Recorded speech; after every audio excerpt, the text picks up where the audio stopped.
Mnogi danas obeležavaju ovaj praznik, ali veoma mali broj ljudi zna zbog čega je ime prepodobnog Mihajla Ispovednika ostalo zapisano među onima koji su bili spremni da izgube sve, samo da ne izgube veru. Upravo u njegovoj životnoj priči krije se poruka koja i danas izaziva pažnju vernika širom sveta, a jedan detalj iz njegovog života vekovima se prepričava kao dokaz nepokolebljive vere i snage molitve. Dobrodošli. Danas govorimo o prazniku prepodobnog Mihajla Ispovednika, svetitelja čiji je život bio ispunjen iskušenjima, progonima, čudima i borbom za očuvanje pravoslavne vere u jednom od najtežih perioda u istoriji crkve. Ono što je posebno zanimljivo jeste da se uz ovaj praznik vezuju i određena narodna verovanja koja su opstala do današnjih dana, a mnoga domaćinstva ih i dalje poštuju.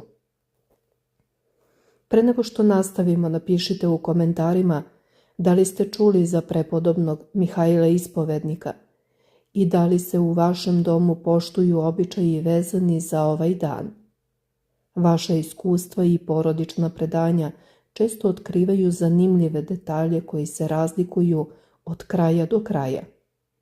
Ukoliko vam je tema zanimljiva, podržite sadržaj i podelite ga sa prijateljima kako bi što više ljudi saznalo priču o ovom velikom svetitelju. Život prepodobnog Mihajla Ispovednika predstavlja primjer čoveka koji je još od najranijih godina pokazivao izuzetnu posvećenost veri.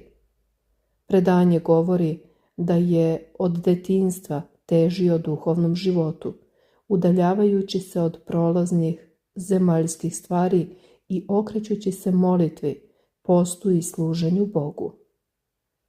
Njegov put nije bio lak, ali je upravo kroz iskušenje pokazao snagu karaktera zbog kojega crkva danas slavi. Posebno mesto u njegovom životu zauzima sveti Teofilakt Nikomidijski. Njih dvojica su bili povezani duhovnim podvigom i zajedničkom borbom za očuvanje vere. U vremenu kada su mnogi odstupali pod pritiscima moćnika, oni su ostali čvrsti u svojim uverenjima. Jedan događaj iz života prepodobnog Mihajla vekovima privlači pažnju vernika. Predanje govori da su tokom velike letnje žege putovali kroz područje u kojem nije bilo vode. Sunce je bilo nemilosrdno, a žeđ je postajala sve veća. Tada je, prema predanju, molitvom prizvana voda iz bakarnog suda. Taj događaj mnogi su doživjeli kao znak Božje pomoći i potvrdu njegove duboke vere.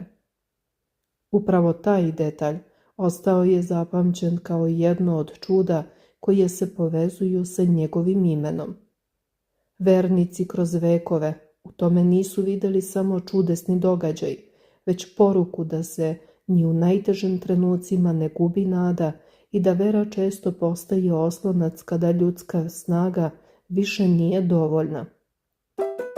Kako su godine prolazile, Mihajlo je postajao sve poznatiji po svojoj mudrosti, obrazovanju i duhovnom autoritetu. Zbog toga je izabran za episkopa. To nije bila samo čast, već i ogromna odgovornost u vremenu velikih verskih sukoba. Posebno važan trenutak dogodio se tokom 7. Vaseljenskog sabora. Taj sabor ostao je upamćen kao jedan od najznačajnijih događaja u istoriji hrišćanstva.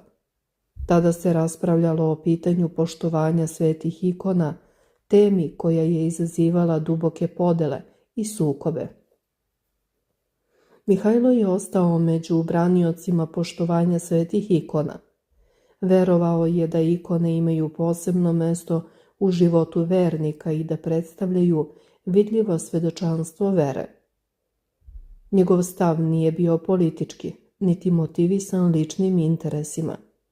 Bio je vođen uverenjem da brani ono što smatra istinom. Ali upravo zbog toga počeli su njegova najveća iskušenja. U vreme kada je na vlast došao car Lav Jermen, započet je novi talas progona onih koji su branili poštovanje ikona. Mnogi episkopi, monasi i vernici bili su izloženi pritiscima. Neki su popustili, neki su ćutali, neki su se povukli. Mihajlo nije. Ostao je dosledan svojim uverenjima uprkos posledicama koje su ga čekale. Zbog svoje vere bio je progonjen i udaljen sa položaja. Umesto počasti dobio je izgnanstvo, umesto priznanja dobio je stradanje. Upravo zbog toga crkva ga danas naziva ispovednikom. Taj naziv ne nosi svako. On se daje onima koji su javno ispovedali veru i podnosili stradanja zbog svojih uverenja, ali nisu izgubili život mučeničkom smrću. Takvi ljudi ostavili su snažan primer budućim generacijama. Njegov život završio se u progonstvu, ali je njegovo ime nastavilo da živi među vernicima. Vekovi su prolazili, carstva nestajala, granice se menjale, ali sećanje na njegovu vernost, veru, ostalo je sačuvano. Pored crkvenog sećanja u narodu se razvila i određena verovanja vezana za ovaj praznik. U pojedinim krajevima smatra se da na ovaj dan nije dobro započinjati određene ručne radove, posebno one koji uključuju šivenje, krpljenje odeće. Narodno verovanje govori da bi takvi poslovi mogli doneti lošu sreću tokom godine. Sa druge strane, mnogi smatraju da je upravo ovaj dan pogodan za sređivanje doma, čišćenje i uređivanje životnog prostora.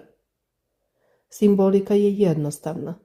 Kao što čovek nastoji da očisti svoj dom, tako treba da očisti i svoje misli od svađa, ljutnje i loših postupaka. U tome se krije jedna od najvažnijih poruka ovog praznika. Takođe veruje se da energija ovog dana nosi posebnu frekvenciju i da se u narodu razvilo duboko uvreženo pravilo o tome šta se nikako ne sme raditi kako se ne bi aktivirao čitav niz nesrećnih događaja. Najveći tabu ovog dana odnosi se, kako smo već rekli, na ušivanje odeće, jer narodno predanje eksplicitno opominje da ako danas uzmete iglu i konac u ruke i krenete da krpite ili ušivate bilo koji komad garderobe, vi zapravo simbolički ušivate sopstveni napredak i prizivate maler, nesreću i finansijsku blokadu koja će vas neumoljivo pratiti tokom cele godine.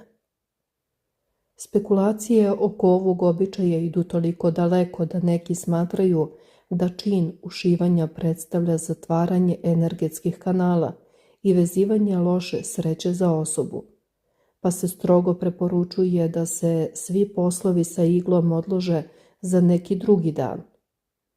Nasuprot tome postoji i jasna preporuka da je ono što obavezno treba uraditi kako biste očistili svoj životni prostor od negativne energije i privukli blagoslov ovog svetitelja, to je detaljno, temeljno i sveobuhvatno čišćenje i pospremanje kuće. Smatra se da izbacivanjem nepotrebnih stvari, brisanjem prašine i dovođenjem doma u savršen red, mi zapravo pravimo prostor za ulazak nove, sveže i pozitivne energije, otvarajući vrata za napredak i zdravlje cele porodice. Drugi pak tvrde da se radi o vrlo staroj prehrišćanskoj praksi, koja je kasnije vezana za ovog ispovednika zbog toga što je on i sam rastrgnut i prognan, pa mu se ne sme dosađivati oštrim predmetima. Treća, možda najpribližnija grupa mišljenja kaže da se zapravo radi o širem običaju. Mnogi sveci iz ispovedničkog reda nisu voleli uzaludno trošenje vremena na besciljne radnje, pa ušivanje, kao nešto što se može odložiti za drugi dan, odlaže se da bi se dan posvetio molitvi i miru. Ipak, bez obzira na razloge, ovaj običaj se i danas poštuje, pogotovo u ruralnim sredinama Srbije, Republike Srpske i Crne Gore. Nasuprot tome isti običaji kažu da današnji praznik treba očistiti i pospremiti kuću. Postoji verovanje da čistoća doma na Svetog Mihajla Ispovednika donosi harmoniju, red i blagoslov za celu kuću. Ovaj ritual metenja i uređivanja kuće obavezno se obavlja ne kao sujetna rabota, već kao znak gostoljublja prema nevidljivom gostu, svetitelju koji toga dana, kako se veruje, obilazi domove. Ako zatekne nered, može se naljutiti. Ukoliko zatekne čistoću, ostavit će blagoslov mira. Upravo zato na dan Svetog Mihajla Ispovednika domaćinstva i danas izgledaju kao najveći praznik, iako se ne radi o bogorodičinom ili božićnom postu. Postoji čitav niz dodatnih narodnih saveta, od kojih su neki zabeleženi u folklornim zbornicima. Tako se, na primjer, kaže da na ovaj dan ne treba nikome pozajmljivati so, niti oštre predmete. Također ne treba iznositi pepeo iz kuće, da se sreća ne bi isipala zajedno sa njim. Iako mnogi ove savete danas smatraju sujeverjem, za pravoslavne vernike oni često služe kao podsjetnik da se jedan dan u godini potpuno posvete Bogu, porodici i unutrašnjem miru, bez nepotrebnog zamora oko nepotrebnih poslova. Ima li u tome nečeg lošeg? Verovatno ne. Svakako jedan od najlepših načina da se setimo čoveka koji je svoj život stavio na raspoloženje Bogu. Prepodobni Mihajlo nije ostao upamćen zbog bogatstva, moći ili položaja. Ostao je upamćen zbog istrajnosti, vere i spremnosti da podnese žrtvu zarad onoga u šta veruje. Upravo zbog toga njegova priča i danas privlači pažnju vernika. U vremenu brzih promjena, kada mnogi traže oslonac i sigurnost, život jednog svetitelja iz davnih vekova podsjeća da postoje vrednosti koje ne zastarevaju. Šta vi mislite? Da li se danas dovoljno govori o svetiteljima poput prepodobnog Mihajla Ispovednika i da li su njegove životne priče i dalje važne za savremenog čoveka?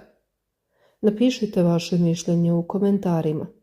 Obavezno lajkujte i podelite video sa prijateljima kako biste i njih usmerili šta to nije dobro raditi na današnji dan, a šta bi valjalo. I za kraj dodat ćemo nekoliko bogoslovskih promišljanja. Sveti Mihajl Ispovednik nas uči da se prava snaga ne ogleda u muskulima, vojsci ili novcu, već u duhovnoj konzistenciji. Kada su ga carske vlasti svrgnule, kada su ga prognali i ostavili da živi u bedi, on je i dalje bio episkop, i dalje svetac. Njegova vlast se nije temeljila na ljudskom dekretu, već na blagodati Božjoj.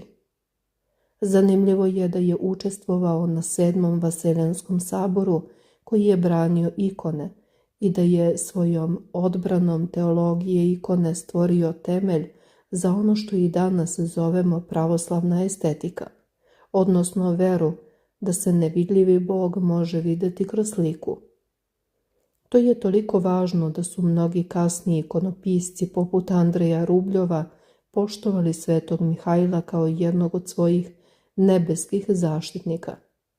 U ruskom pravoslavlju Mihajl Sinatski, kako ga tamo zovu, poštuje se 23. maja po julijanskom kalendaru.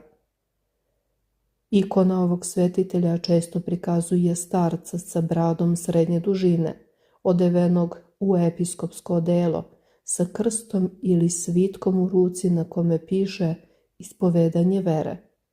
Poštujem ikone Spasa i Bogorodice. Na kraju važno je podsjetiti da se iza svih ovih događaja stoji istorijska i duhovna istina. U trenutku kada su ljudi poput Lava i Armenina hteli da crkvu pretvore u oruđe države, Sveti Mihajl je pokazivao da crkva pripada Hristu. Svako od nas u svakodnevnim pritiscima da popustimo, zažmurimo na jedno oko ili ćutimo da bismo imali mir, može naći primer u ovom svetitelju. Njegov odgovor caru, poštujem ikone, u prevodu znači poštujem svedočanstvo o Božijem ovaploćenju. Time je Mihajl zauvek stao na stranu istine, ne na stranu pobednika ovog sveta. Zato narodna izreka kaže, ko se svetog Mihajla seća i u izgnanstvu se na nebu našao. Hoćete li i vi danas biti kao Mihajl, neustrašivi, čisti i ispunjeni mirom? Slobodno u komentarima pišite šta vas je to najviše dotaklo. Ukoliko želite da se poklonite ikoni ovog velikog svetitelja, podelite ovaj video sa svojom duhovnom braćom i sestrama. Ne zaboravite like, jer ovakve priče zaslužuju da se čuju. Do sljedećeg videa, blagoslov i mir svakom domu. Amin.